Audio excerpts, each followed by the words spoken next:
स्वागत है आप सबका हमारे YouTube channel education point coaching classes में। बच्चों, आज की इस वीडियो में हम करने वाले हैं क्लास 9th के सामाजिक विज्ञान की वर्कशीट नंबर 24। 2 सितंबर की वर्कशीट है, तो शुरू करते हैं इस वर्कशीट को। बच्चों, आज की इस वर्कशीट में भी हम पढ़ने वाले हैं पालमपुर गांव की कहानी। तो जैसे कि हमने लास्ट क्लास में पढ़ लिया था कि पालमपुर गांव किस प्रकार का है, हमने देखा था काफ़ी विकसित गांव है। अब अगर उसके आगे की जानकारी प्राप्त करें तो पालमपुर का जो मुख्य क्रिया है वो खेती है, ये मैं आपको ऑलरेडी बता चुकी हूँ लास्ट वीडियो में। जबकि अन्य कई क्रियाएं भी है, ऐसा नहीं कि कृषि है वहाँ पे, इसके अलावा भी और क्रियाएं हैं, जैसे कि लघु स्तरीय विनिर्माण उद्योग, डेयरी, परिवहन और सीमित स्तर पर ये अवेलेबल है। यानी कि इनकी जो मात्रा है वो 75% तो कृषि में ही चली गई, तो थोड़ी बहुत मात्रा में ये सारी चीज़ें अवेलेबल हैं, जिनको हम कहते हैं गैर कृषि क्रियाएं, यानी कि कृषि के अलावा कार्य। इन उत्पादन क्रियाओं के लिए विभिन्न संसाधनों की आवश्यकता होती है, जैसे कि प्राकृतिक संसाधन, मानव निर्मित वस्तुएं, मानव प्रयास और मुद्रा। ये जितने भी गैर कृषि कार्य उनके लिए किन किन चीजों की जरूरत है? प्राकृतिक संसाधन, मानव निर्मित वस्तुएं और मानव प्रयास और मुद्रा। उत्पादन का उद्देश्य ऐसी वस्तुओं और सेवाएं उत्पादित करता है जिनकी हमें आवश्यकता है। देखो, हम उत्पादन किस चीज का करेंगे, चाहे एक कृषि हो चाहे उद्योग हो, हम उसी वस्तु का तो निर्माण करेंगे जिसकी हमें आवश्यकता है। वस्तुओं और सेवाओं के उत्पादन के लिए 4 चीजों की आवश्यकता होती है। सबसे पहली जो आवश्यकता होती है किसी भी चीज के उत्पादन के लिए वो है भूमि या अन्य प्राकृतिक संसाधन, जैसे कि जल, वन और खनिज। मान लीजिए आपको खेती करनी है या फिर आपको कोई इंडस्ट्री लगानी है, तो भूमि की तो आवश्यकता है ना, कहाँ पर लगाओगे वो इंडस्ट्री। दूसरी सबसे आवश्यकता जो हमें होती है श्रम, अर्थात लोग। लोग भी 2 प्रकार के होते हैं, कौशल, जिनके अंदर हम कहते हैं स्किल्ड एंड अनस्किल्ड। एक तो वो कौशल लोग जिनके पास टेक्निक है उस कार्य को करने की, और दूसरे जो कार्य होते हैं, किसी वस्तु को इधर से उधर ले जाना या यातायात के बाकी कार्य करना या सामानों को उठाना, पैक करना। तो एक तो वो लोग होंगे, मान लीजिए कि कोई टी शर्ट की फैक्ट्री है, टी शर्ट बनाना है, तो एक तो वो लोग होंगे जो टी शर्ट का निर्माण करेंगे, जिनको उस चीज़ के बारे में नॉलेज है कि भाई इसको कैसे क्रिएट करना है।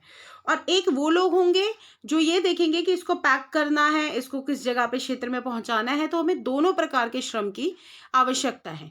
तीसरी आवश्यकता होती है भौतिक पूंजी की, पैसों की तो आवश्यकता है ना।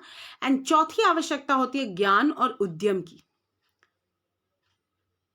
तो ये चारों चीजें मिलकर ही जो है वो क्या बनता है, हम किसी वस्तु का उत्पादन कर पाते हैं। और इसमें सबसे बड़ा रोल प्ले करता है मानव पूंजी। जो व्यक्ति पढ़ा लिखा है, स्वस्थ है, वो इन चारों चीजों का प्रयोग करके क्या बना सकता है, किसी भी वस्तु का निर्माण कर सकता है। तो यहाँ पे हमें दिया भी गया है उत्पादन के कारक के रूप में सबसे पहले भूमि, श्रम, पूंजी। देखो, पूंजी भी 2 प्रकार की होती है, स्थायी पूंजी और कार्यशील पूंजी। मान लीजिए जैसे हमारी ये इंडस्ट्री है, इंडस्ट्री लगी हुई है, तो यहाँ पे आपको मशीनें दिख रही होंगी।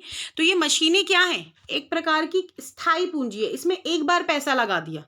ऐसा तो नहीं है कि कोई इंडस्ट्री हर महीने नई मशीनें खरीदे या हर महीने नई जमीन खरीदे। तो भूमि भी क्या है, हमारी स्थायी पूंजी है, जिनमें सिर्फ एक बार पैसा लगाना पड़ता है। कार्यशील पूंजी कौन सी होती है, जिसमें हमें हर कुछ समय में पैसा लगाना पड़ता है।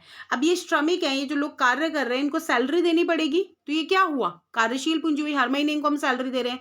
ये जिस में कार्य कर रहे हैं, जो रॉ मटेरियल है, कच्चा माल है, ये एक टाइम के बाद खरीदा जाएगा। तो स्थायी पूंजी वो हो गई जहां हम एक बार पैसा लगाएंगे जिन चीजों में, और जहां हमें कुछ समय में पैसा लगाना पड़ेगा वो कहलाएगी कार्यशील पूंजी।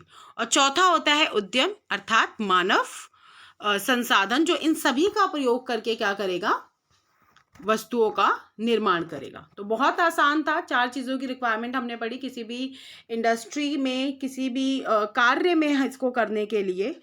तो इसी के साथ अब हम प्रश्नोत्तर शुरू करते हैं। सबसे पहला प्रश्न है, उत्पादन से आप क्या समझते हैं? तो उत्पादन से जहां तक हमने समझा कि मानव द्वारा अपनी आवश्यकताओं की पूर्ति के लिए किसी भी वस्तु या पदार्थ के निर्माण को हम क्या कहते हैं, उत्पादन कहते हैं। प्रश्न दूसरा, उत्पादन के सभी कारक बताइए। तो अभी जैसा कि हमने पढ़ा, उत्पादन के 4 कारक होते हैं, भूमि, श्रम, पूंजी, स्थायी और कार्यशील और उद्यम। तो ये सारे हमारे क्या हैं, उद्यम को मानव पूंजी भी कह सकते हैं, ये हमारे उत्पादन के कारक है। प्रश्न तीसरा, उत्पादन के कारकों में से कौन सा कारक सबसे महत्वपूर्ण है और क्यों?